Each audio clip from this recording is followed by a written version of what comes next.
Alam niyo po ba yung scientific name ng kuto? Nang? Kuto. Ito? Hindi. Sino specifically ang bumaril kay Rizal? Rizal? I don't know. Isn't it the soldiers? Yeah, them. And ano yung height ni GMA?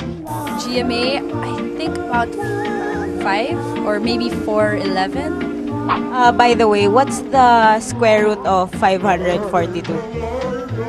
I don't know. Kilala niyo po ba kung sino yung nag-imbento ng internet?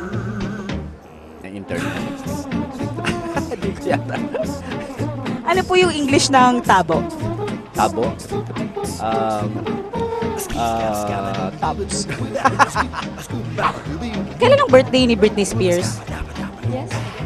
Kailan ang birthday ni Britney Spears? Britney Spears.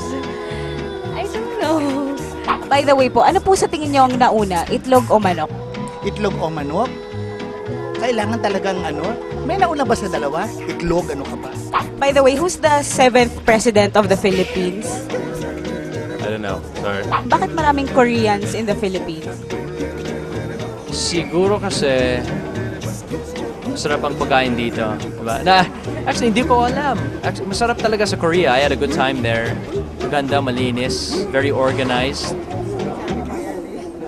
Hindi ko alam bakit. No, masarap ang buhay dito. Ano yung square root ng 241? Pa?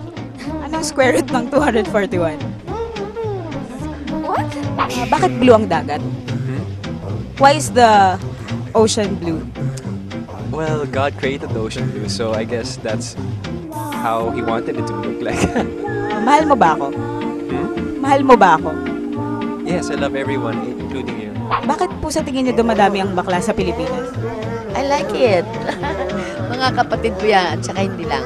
Hindi lang yun. Ang mga, ano sa atin ngayon, mga bading kung tawagin, napaka-bright nila, at saka ang mga ideas nila, iba. Hindi ka mukha nung araw, pardon, no. Ngayon, iba na. Alam niyo po ba kung sino yung president ng Myanmar? Myanmar. No. Alam niyo po ba yung quadratic formula? No. Bakit mahirap ang Pilipinas? Hindi ko alam. Sagutin yan kasi napakaraming rason at ayoko nang sisihin yung ibang tao. Mas gusto ko na lang na mag-focus tayo sa kung ano yung pwede nating gawin. Okay, let's just stop pointing fingers and just do something about our own lives. First and foremost, do something about your own life. That's it. Anong scientific name ng mangga? Mangga? Hindi ko alam eh. Alam niyo po ba yung cause ng global warming? Right now, ano yung cause? Bakit tinatanong mo sa akin? You know naman siguro what's happening in the whole world, di ba? In our hindi lang dito sa country natin. Number one, okay, nag-change na yung ano natin, di ba? Yung weather natin talagang honestly iba na. Pag biglang umulan bigla, di ba? So, kaya marami rin namamatay yung mga fish. Mahalin natin yung bigay sa atin ng biyaya ng Panginoon. Very well said po. Thank you!